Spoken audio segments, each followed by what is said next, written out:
The problem is a problem, and if you don't address it, then you end up with a problem horse. If you address it early on, when it's a small problem, that's no big deal.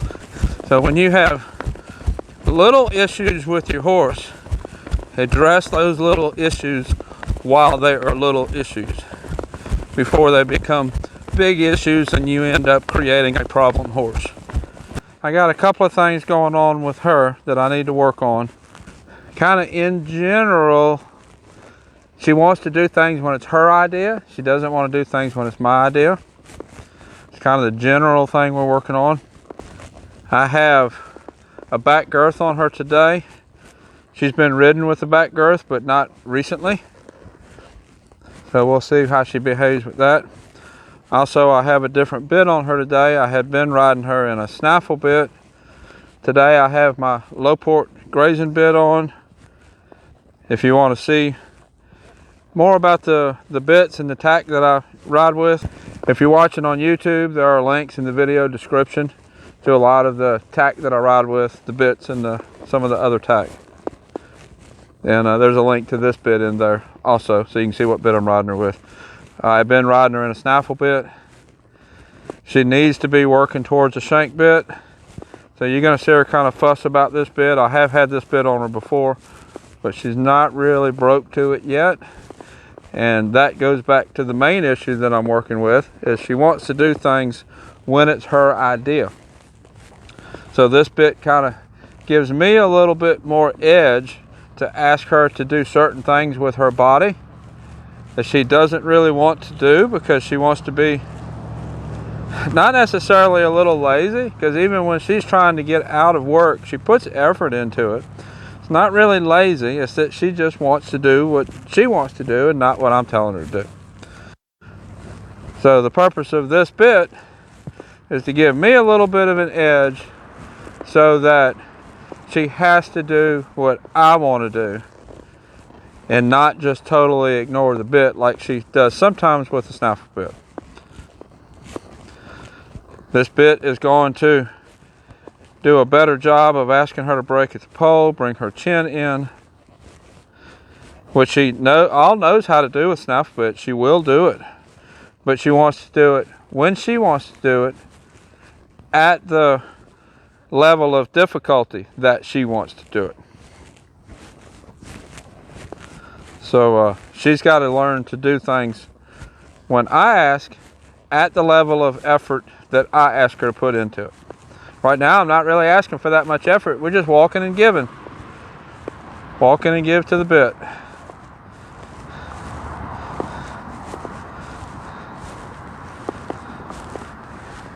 And release.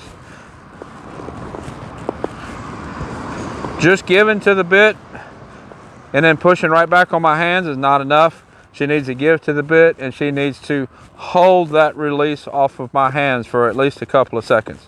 Just giving to the bit and then popping her nose right back out is not good enough. Like that right there. She needs to hold it as long as I say hold it. There we go. Then get back soft. Don't really care how high or low her ears are. What I care about is that when I ask for something with my hand, her face gives it to me. For the horses that I train, most everything that's sent to me is going to show in some event at some point. So they all have to be ridden in a bridle. It's not like these are just going to be trail horses, which is nothing wrong with a trail horse, but for the job that these horses need, I need better control of their body that you can only get with bridle. There we go. Better. Good girl. Let's go ahead and bring her up to a trot. We'll see, one of the things that she has been doing is kind of wanting to take me where she wants to go in the trot instead of where I want to go. Kind of the same situation.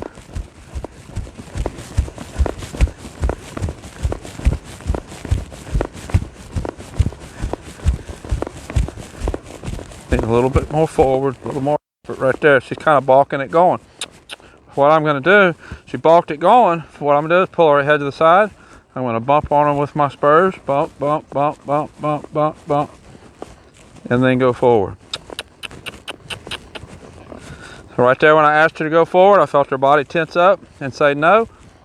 Do it again. I'm bump a little harder this time. Bump, bump, bump, bump, bump, bump. Bump, then go forward. Come on. Give her the chance to do it with the ask. There we go.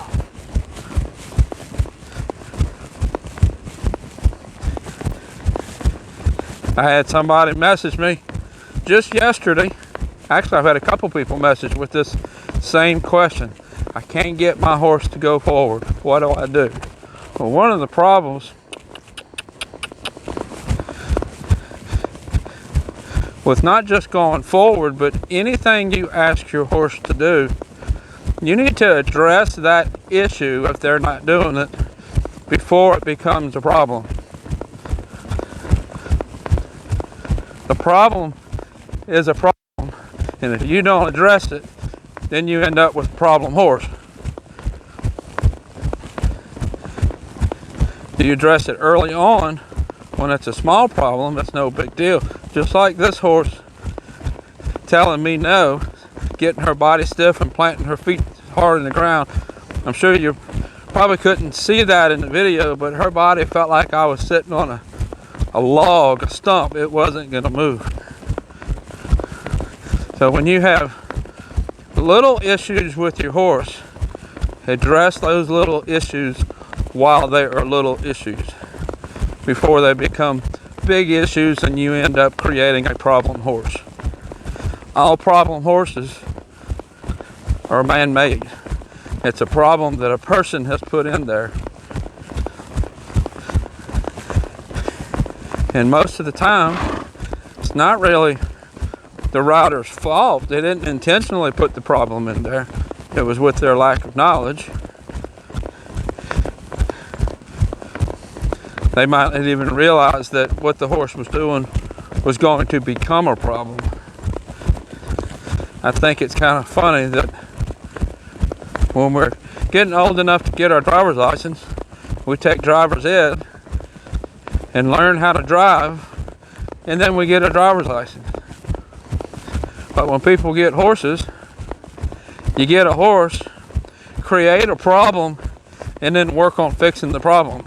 And you end up constantly fixing this problem and then fixing that problem and never really learning how to do things correctly.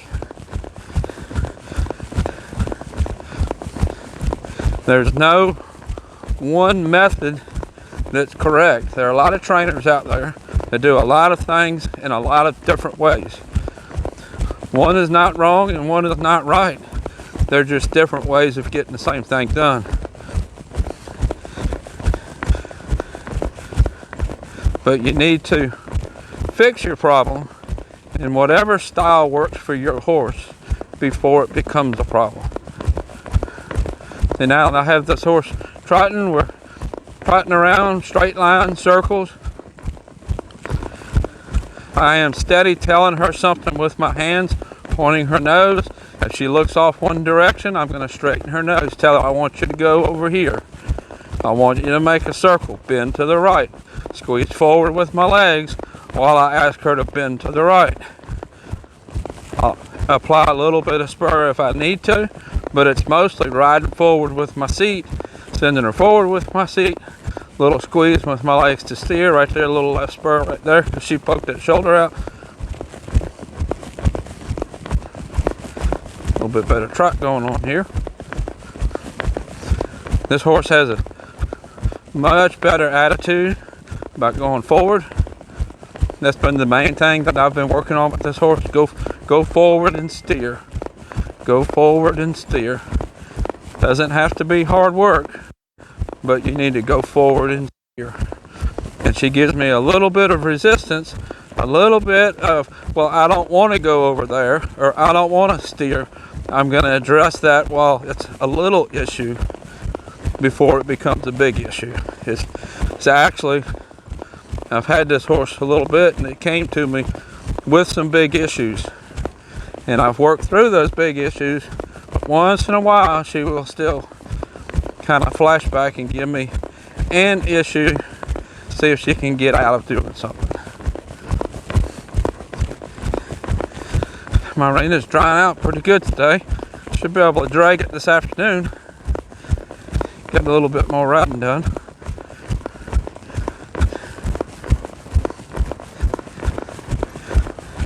This afternoon I should be able to do a little bit more loping.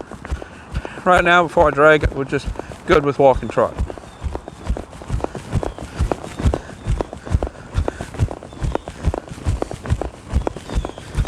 Of course, I have had her in a bridle bit before. Not a whole lot, not enough for her to really understand it. So we've reached a point where she's not fighting me real hard to go forward or steer to take me where she wants to go. So now it's time to put that bridle bit on her, a shank bit, leverage bit, and really work on her using her body better. Bringing her chin in. There we go. See, when her chin came in, I lost some impulsion. Now she's wanting to say, no, I'm not going. Let's ask for her to go with her chin in. There we go. Good girl.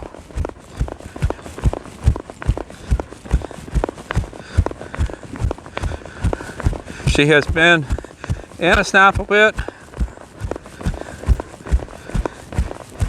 too long. Say that again. This horse has been in a snaffle bit too long. A lot of the problems she's given me is because she was in the snaffle bit too long. Not really her fault. Let's go. There. She's trying to shoulder off of the fence. Trying to go where she wants to go. See right there, as soon as I bumped with my legs and ticked, that shoulder went this way. She's telling me, no, I don't want to go forward. We're going to go forward. She don't do it this time. There we go. Gave her a little harder bump with my spurs. She wouldn't have done it that time. I would have pulled her head around to my toe and bumped on her pretty hard with the spurs. So back to the bit. When you have a horse like this that tries really hard, puts a lot of effort into not working or to get out of doing the job that you're asking her to do, she learns different ways that she can bend her body, different ways she can twist her head, so that she can ignore what that snaffle bit is telling her. She cannot do that with the shank bit. It's not a matter of putting on more bit, it's putting on a bit with different pressure that's going to get her to put her body in a certain position so that she cannot ignore what the bit is telling her to do. Everything that I'm asking her to do here, she will do on a snaffle bit. But the difference is, this bit gives me the tools to correct her body position right there. She poked her shoulder to the left and head to the right. This bit gives me the tools to correct her. Now that was a hard no. She really planted her front foot and said no. Pull her nose to the side, bump with my spurs, and go forward. I'm just making how I ask for her when she gives me that hard no harder than just doing what I was asking her to do. And that's a good example right there of me having the bit to correct her body position, because she's learned how to evade that contact with the snaffle bit. It's not her fault that she was in a snaffle bit too long. There were some things that she had to overcome before she could be switched to a leverage bit. Those are not necessarily all completely overcome, but they are much better than what they were. Now we can go ahead and advance, bring her along as a bridle horse. I'm sure I will go back to a snaffle bit for certain things. There's certain things that I like to work in a snaffle that she still needs more work on. right now she primarily needs to be in a leverage bit.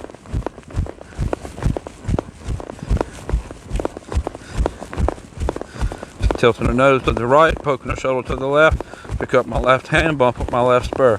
Get that shoulder over. See that nose go out? That nose is going out as her left shoulder is pushing on my leg, pushing in. Just like I talked about in a different video, when they're leaning on one hand or another, it's not the hand that you need to fix. It's the shoulder, and you fix that with your legs.